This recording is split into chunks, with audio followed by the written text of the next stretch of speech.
there is a ton of breaking news. I mean, overnight, it was insane. I don't know about you. I was up until about almost 1 following the news coverage. And then we all set our alarms for AM update for 4 a.m.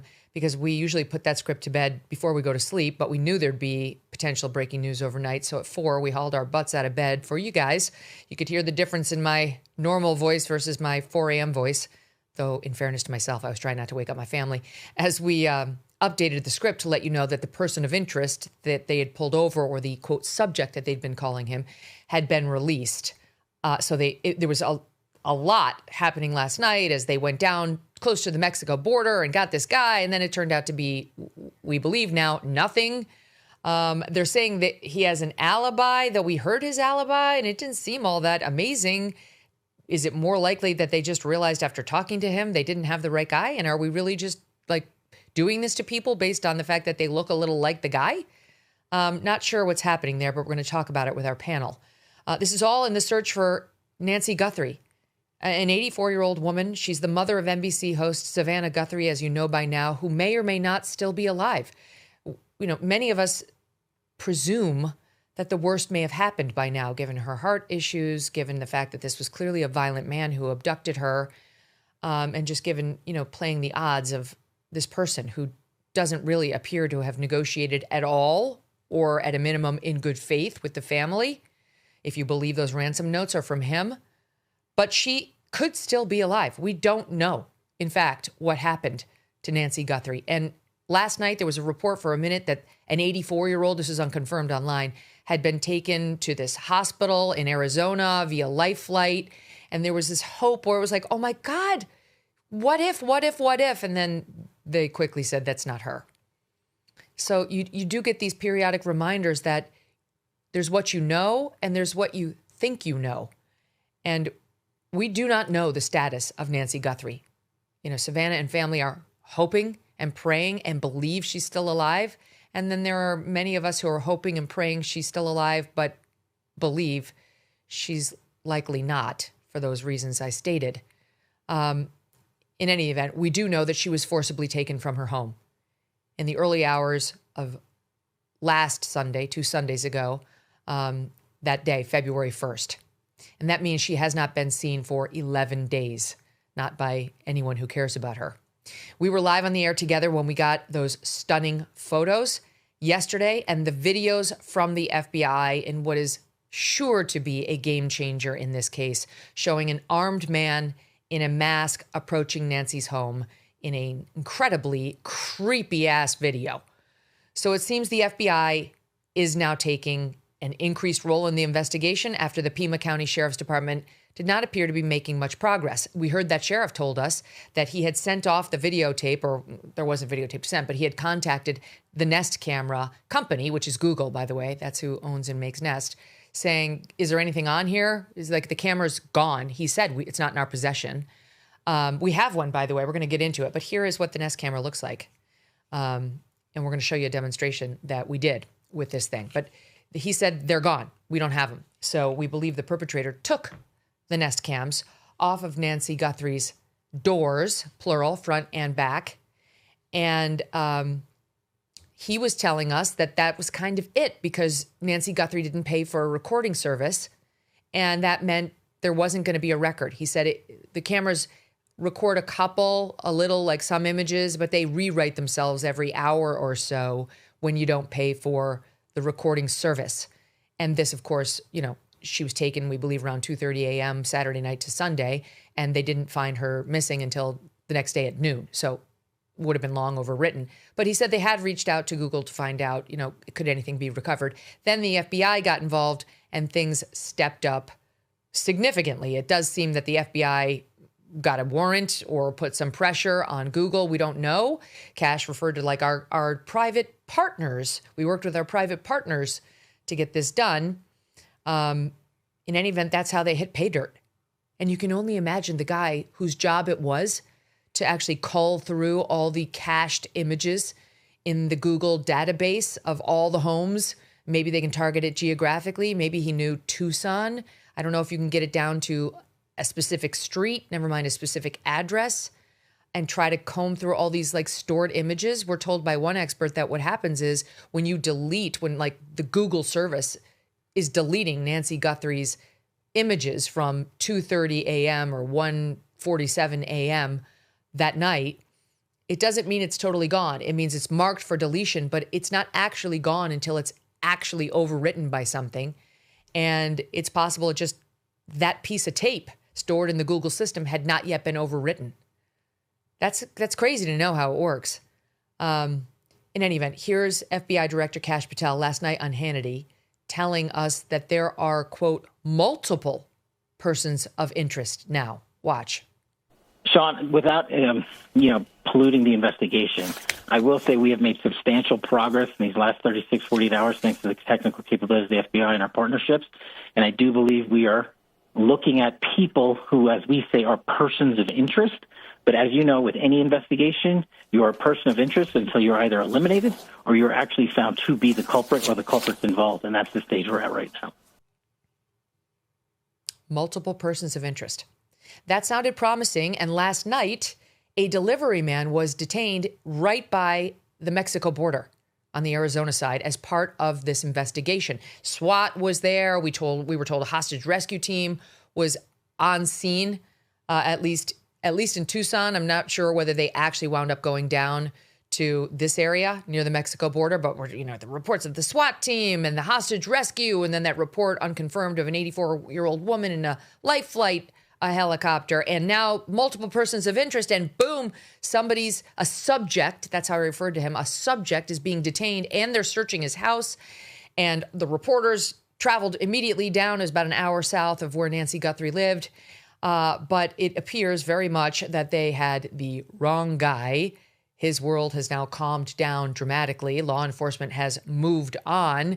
He was released after they say his alibi checked out. Now, again, I don't totally understand. I'm not sure I believe the alibi thing. I'm guessing they just talked to him and realized they had the wrong guy. But the alibi, we heard from his mother-in-law, Brian Enton, intrepid reporter that he is, actually followed the cops down there, got the mother-in-law, Juanita, on tape on News Nation. I watched it live. And Juanita said his alibi was he doesn't work. I think she said Thursday, Friday, Saturday, or it was Friday, Saturday, Sunday nights. And he lives with her and her daughter, and that he was home. That was the alibi. So it's not exactly airtight. I'm just going to guess, since they do appear to have entirely moved on from Carlos, that there was something else that convinced them this was not their guy. But this guy had his cage rattled last night. He spoke to the media right after his release. Watch. How would you describe what happened to you? Terrifying. Something I didn't do for something. I was being like, I felt like I was being kidnapped, bro, because they didn't tell me anything at the beginning. I was detained the whole time. Okay, that's what they told me. Where were they holding you? The back of a car. Back of a Miranda car, and then they moved me into a Pima County sheriff. Were you being questioned in the car? At the Miranda car, I was being questioned, but they only asked me for my first name, my last name, my date of birth, and my social. Okay. What were they asking you about? Where my whereabouts. Okay. Where do I work? Where was I, and all that. But are you ever up in Tucson? Yeah, I work in Tucson. What do you do? GLS, deliver packages. Okay. Do you think you might have delivered a package to Nancy Guthrie's house? I don't know. Might have been a possibility. I don't know. By the way, Josefina, not Juanita, is the name of his mother-in-law. So the search for Nancy Guthrie and whoever took her continues. Now, it's been just about 24 hours exactly since they released those photos, and I guarantee the tip lines are going nuts. Let's not forget, there's been a $50,000 reward posted by the FBI for information that leads to the finding of Nancy Guthrie and or the arrest of whomever took her. And there's been some criticism of that number by some people saying it should be higher if you want to truly incentivize somebody to turn in a bad guy. And I get that argument. I do. And I'm somewhat tempted by it. But I think the general thinking is that if you go too high, you encourage all the nutcases. Like, they're just desperate to get money. And so you maybe quadruple the number of tips coming in, but you quadruple them in the FBI's experience with know-nothings who are just taking a shot at getting the money. I don't know. I don't know enough about it to say whether this is a smart strategy or not. I am sure that Savannah has said, I'll pay what I need to pay in order to incentivize the return of my mom. And I'll bet you anything that she's had a lot of well-wishers. I mean, I happen to know that she's dear friends with one of the richest families in New York, and there is zero chance those people could, didn't offer to help her. I mean, even the $6 million would have not even been a rounding error for them. I'm sure they would have offered to help. So it's got to be strategic, these decisions, not paying the ransom, though there's a question about that I'm going to get into right now, and or not raising the $50,000 reward money.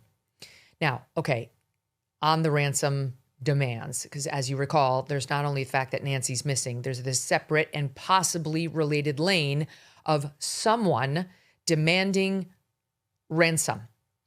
And this someone wrote to TMZ and 2 local Tucson news outlets the same letter, we're told by authorities, demanding a ransom, saying they have Nancy, she's okay, but they want $4 million in Bitcoin if they had paid it by last Thursday.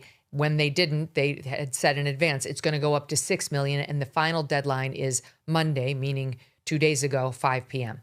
Bitcoin. You saw the family's pleas on camera saying, we understand, we want to hear from you. They never contacted the family. They only contacted the media with this message. And the family begged for a direct message or instructions or proof of life, none of which ever came. Harvey Levin was on the air the other day saying maybe that second letter, which he did not receive, it was only sent to one local news outlet, maybe it had proof of life. It didn't. That local news outlet's sister station reported, do we have the soundbite, Deb, from yesterday? Can we bring it over?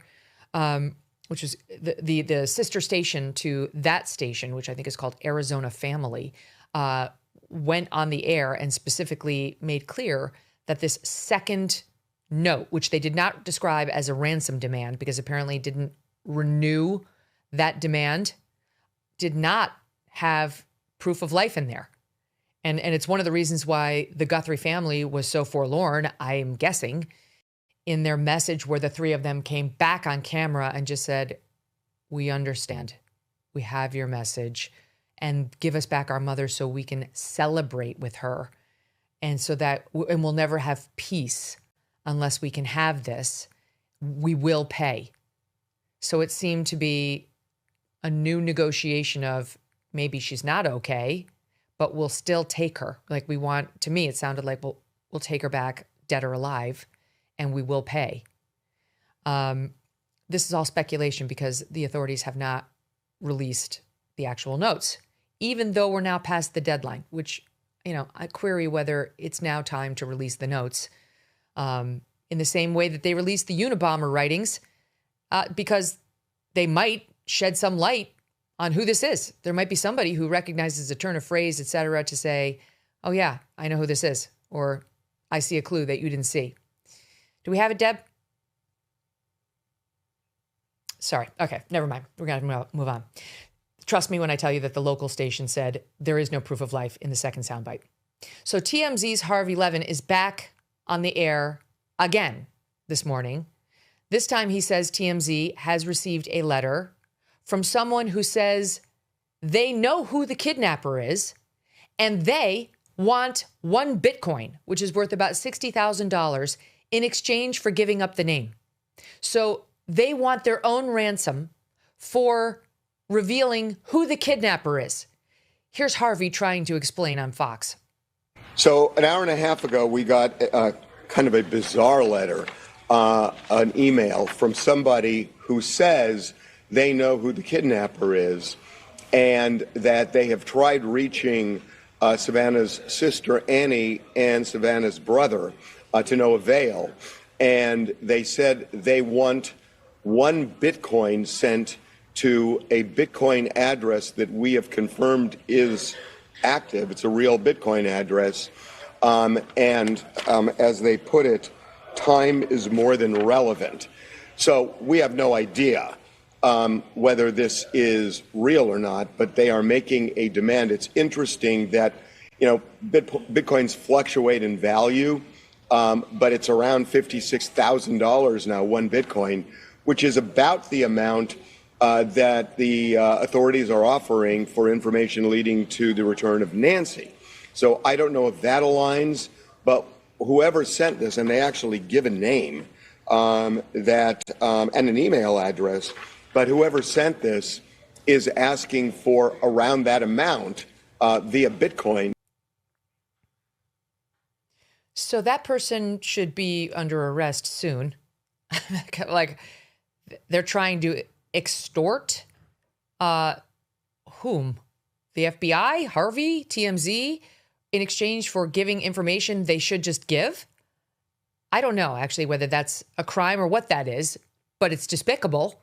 And Harvey said that he gave that information to the FBI. So this person has given their name or a name and an email and a real Bitcoin address, and saying time is more than relevant, which is a weird way of phrasing it. That's not a thing. Time is of the essence is the phrase. Time is more than relevant. So I'm not sure. This could be, it sounds like just another scammer. So we'll see. But Harvey also seemed to have new information about whether a ransom has been paid into the Bitcoin account revealed in the first ransom letter to TMZ. This is where things are getting interesting. So with respect to Harvey, I think he's playing this whole thing too cute by half. Okay. Because, he's lifting the dress up, but only so much. And like, this is very important. This life or death stuff. Like, I'm not sure. I think if I were in his position, I'd probably either be saying nothing or everything. I mean, he's a member of the news media, and I guess he's given agreements to law enforcement not to reveal like so much, just enough to titillate. I'm not sure what's happening here, but take a listen. Late last night, there was a Bitcoin address that had $6 million deposited in it. I don't know if that's real or a ruse, but I'm sure you know of it. When you looked at that address, did it match what you saw in letter number 1 from several days ago? I am not comfortable commenting on this. Okay, so then it's possible that the Bitcoin address that was requested turned out to be this particular one. And that would wouldn't read anything. I wouldn't read anything into this. Okay, so the suggestion that money was paid may not necessarily be the case. Is that what you're saying? Correct. Do you have any idea what's happening? I don't. I'm sure you're just as confused as I am.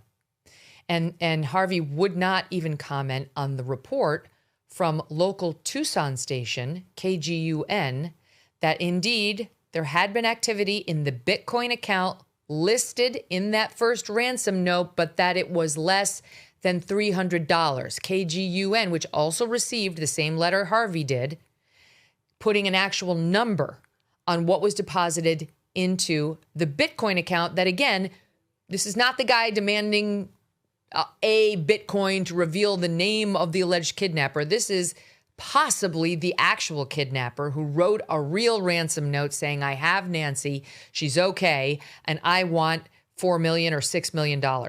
And Harvey revealed he saw activity in the account but wouldn't say more. KGUN, who also received that note, revealed we see activity in that account as well last night, but it's less than $300 that's been deposited into the account. Watch. Here's Harvey. This $300 that was deposited last night that you were talking about with Sean, has that gone anywhere since that was reported last night by you? I have never said an amount, and there is a reason I haven't said an amount, and I am going to stick to that regardless of what anybody else has said. There are reasons behind why I'm saying that, but I gave my word on something, and I don't want to impede this in any way. And I'm going to stick to what I said, which is simply that there was activity, and I'm not going to say more about what the activity is. I respect that. Like It's just one of the many bizarre wrinkles on this story. International disputes, inflation, rising national debt, digital currency. There's a never-ending list of reasons gold has risen over 700% in the last 20 years, and a never-ending list of reasons smart Americans diversify a portion of their savings into precious metals with Birch Gold Group. Gold can thrive during uncertainty, which is why it's a crucial part of a balanced strategy. It gives you peace of mind, given all the events that could impact the U.S. economy. See if holding gold in a tax-sheltered retirement account is right for you. Birch Gold can help you convert an existing IRA or 401k into an IRA in gold. Just text MK to the number 989898 to receive your free info kit on gold. There's no obligation, just useful information. With an A+ rating from the Better Business Bureau and tens of thousands of happy customers, consider letting Birch Gold help you diversify with gold, so you too can have peace of mind regardless of the uncertainty. Text MK to 989898.